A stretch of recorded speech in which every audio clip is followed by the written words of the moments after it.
Today is 2 days before Christmas. Is it time for some last minute gift buying? We're going to hit possible gifts that will surprise you from the Wall Street Journal, as well as the GDP and what the bond reaction is on today's show. This is a financial education presentation. You must do your own due diligence on anything you hear in this presentation. More disclaimer information can be found on ankerstarwealth.com, and the opinions expressed are mine and Corey's alone. So Corey, it's time to buy those last minute gifts for your, hopefully not your spouse, but at least for me, for my kids. What do you get for people at the last minute? It's always, or what, maybe what someone might get you. What do they get you? And it's, Corey, have you done all your Christmas shopping for your family? Well, it's complicated, but yes. And Mike, last minute stuff, you just made me think a Powerball ticket, and we bought it. And I don't know if we won the Powerball last night. Did anyone win? You did not win, because I saw the Powerball's up to 1.7 billion. And I'm hoping one of our clients win, because I would love to invest. It won't be 1.7 billion, but after taxes, I'd love to invest $700 million. That'd be really nice. Really? Okay. Oh, wait, so I didn't win. All right. I don't know. Buying lottery tickets for your kids is a great idea. It kind of instills some gambling in them. But I have had times when people bought me a lottery ticket as a gift, and I did a scratch off. I didn't mind. That was fun. Yeah. But yeah. For me, buying, kids are older, there's a lot of gift cards. I know that some of my kids need gas cards. Those are easy things to buy, a gas card. I know what their shopping habits are. There could be McDonald's, Starbucks, gift cards. The days of buying lots of little toys, and that's all past. So, but let me tell you, Corey, I saw this article. It came out in the Wall Street Journal yesterday. I'm going to share it, and you're going to be shocked, because I'm going to use a word on this show that I've never used before. Sleep monitors and poop tests. These are gifts that some people are looking for. Now, I've never used that word. It feels weird to say that, but this is a Wall Street Journal article, so I trust me, it's okay. But some of this year's hottest gifts involve measuring your blood glucose level in your gut microbiomes, and that is where they do a feces test.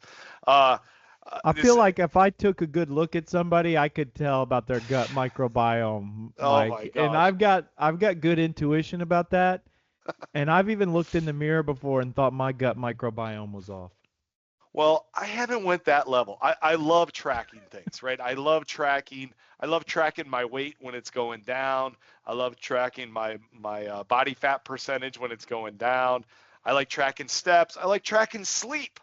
I haven't tracked my gut microbiomes, and I haven't done these kinds of tests, but I thought it was interesting to see. And it used to just be the the Fitbit, and just get your steps, get your 10,000 steps in. I think that's a good level to hit 10,000. There was a reason why. But as anything, it gets further and further. I've seen blood glucose tracking, because we've invested in some stocks that do that, like Dexcom, and it's very cool. Like you could eat a donut, and you can see that you would get a surge of insulin into your bloodstream. I mean, I'm not a doctor, but you'll see within 30 seconds, you'll see something. That's kind of cool to see. Maybe you don't want to see that, but it's neat that they can do it. So what this article talks about is this is some of what people are looking for, is to track their health. Now, some of this is just crazy over the top. For example, a $3,000 mattress cover that tracks your sleep and cools and warms the bed based on that metric. I'm not to the point yet where I'm paying $3,000 for a mattress cover. I don't know that I ever will be, but maybe in the future it will get less expensive. Here's the part on the continuous glucose monitoring. I did research this once. It costs like I want to say $100 a month, so it's not cheap, but neat stuff. And then you get into, further down where you'll actually, take a feces sample and measure that, measure the microbiomes. Not there. But anyways, ideas for gifts. Maybe just go with the tracking the 10,000 steps. Or I did know that when I had the Fitbit, it also did a sleep monitor that I liked. I mean, Corey, do you like tracking any of this stuff? Or are you just so young and healthy you don't need to yet? I can't think of a single thing I track. Well, I set an alarm and then that's it. I wake up. But I mean, I feel like they say if you can elevate your heart rate for like 30 minutes a day through exercise and then you monitor your calorie intake and all that, I mean, Yep. and then go to the doctor, get some blood work done here and there, that's kind of, but All right. Well, and I will say one of the best things I've done for my health is if you track in a MyFitnessPal, which is an app or a website or what, probably both, but and you use the free version. You can track what you eat and the calories, and you could share it with friends. Anybody out there can be my friend if you want, but just tracking it changes what you eat. I'm telling you, trying to put in that you took a handful of M&Ms and you track it and it's like, well, there's a quick 100 calories. It changes your behavior just by tracking. Okay, well, let me take us into like a tie into a stock. So one of the stocks that we have in our Ego 10 is Natera, and I'll show you the graph in a minute. But what they do is they actually do different diagnostic tests. And, I won't get into all the details, but, we're tracking microbiomes. One of the things Natera tracks is oncology, which is early cancer detections. And when I first read about this company, it was in the Wall Street Journal. I don't know, maybe a year ago. But there was a person that had a very aggressive form of cancer, but they took this test. They had no idea, like the cancer hadn't shown itself, and they identified it at stage 2, which had like only a 50% mortality rate at stage 2. Once you normally find it at stage 4, it's like 95%. But this kind of test, that was, of course, an anecdotal example they gave. So Natera does these kinds of tests. One of the things I looked real quick is it covered by insurance? No, typically not. The insurance company doesn't want a bunch, everybody running out and paying, I think they're like $700 each for these tests, but it's not cheap. So it's kind of on your own. But I was intrigued by this company, and we added it to our Ego 10, even though healthcare typically has not done that well lately in the market. And I'll show you a graph of what this stock has done this year. We purchased it early in like January, February, and you can see that for 6 months it really didn't do much, and then lately it's really surged up. So, just an example of, now people are giving gifts of medical testing, medical tracking, and here's a stock that does kind of the same thing. What do you think about that, Corey? Do you like that graph? Oh, sure. Of course. We definitely like that graph. All right. So, that's just one example. So let me take us to the big news of the day. The U.S. economy grows by 4.3%. And we have been saying the economy has been slowing. This would seem to counteract that. So it's growing faster than expected. It says much more than expected, which is interesting because that's the gross domestic product. But we know that the unemployment rate is ticking up.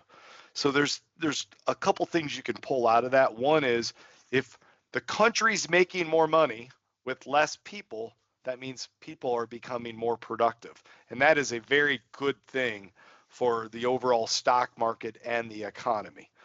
Corey, why don't you take us into how that affects the bond markets and what you're seeing?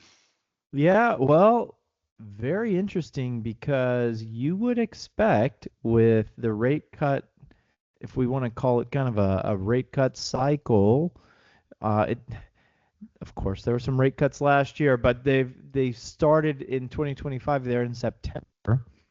If we go to September with those, what have we gotten? 3 rate cuts already? 3? Yep. Yeah, 3. How much has the 10-year fallen on these 3 rate cuts?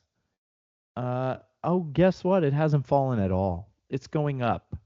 So that's interesting, right? That's a bit counterintuitive.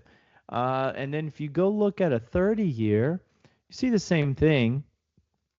Um, if we go check that out, 30 years less impactful on a couple of different things. But if you go out to September and you see, hey, we're comfortably up there as well. So the rate cuts, the bond market is telling you something that the Fed is not, and it's like you don't know who's right and who's wrong. The Fed thinks that the greater risk is employment at this point versus inflation. The bond market could be signaling the opposite. The bond market could be signaling that actually inflation is still a bit of a greater threat than employment. So don't know who's going to be right. It's going to be interesting to see how it plays out. For what it's worth, I did listen to a podcast last night from Warren Pies over at 314.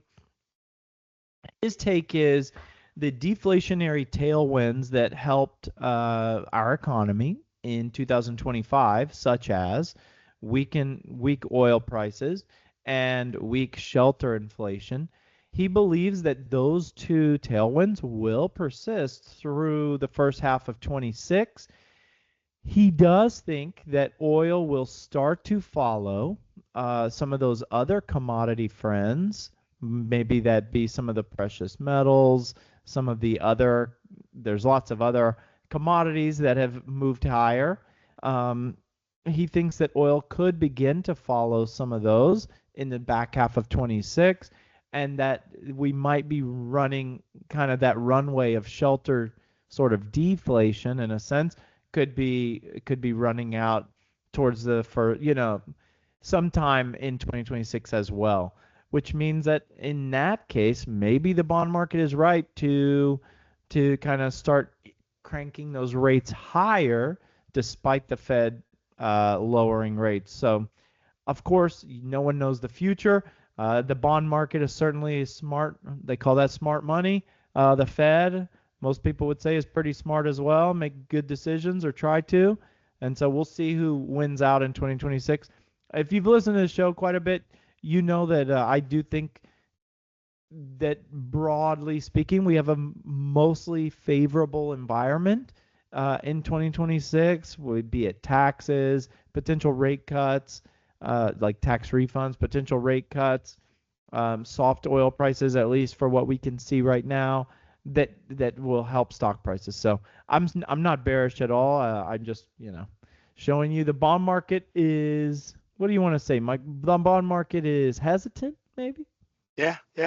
It's very interesting because the Fed, the dual mandate is employment and inflation. And what do you do when they conflict? What do you do when unemployment's going up and inflation's going up, and whatever lever you pull impacts one of them negatively? You can't just put it in for both. But I mean, I will say that the very important thing on that GDP percentage going up, it gives the opportunity to use those tools.